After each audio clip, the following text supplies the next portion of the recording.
প্রয়োজন। আমি একটা এক্সপেরিমেন্ট ছিল আপনাদেরকে আমি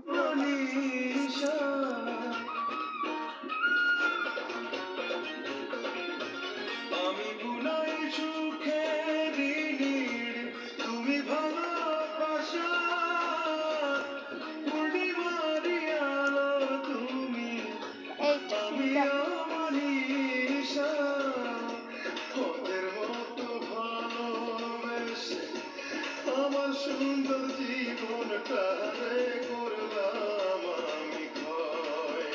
আমি অন্ধের মতো ভালোবেসে আমার সুন্দর জীবনটা রে করলাম আমি ক্ষয়। এটাই আপনারা দেখেন, এই পেজে পাবেন, ভালো করে একটু দেখেন। দেখছেন?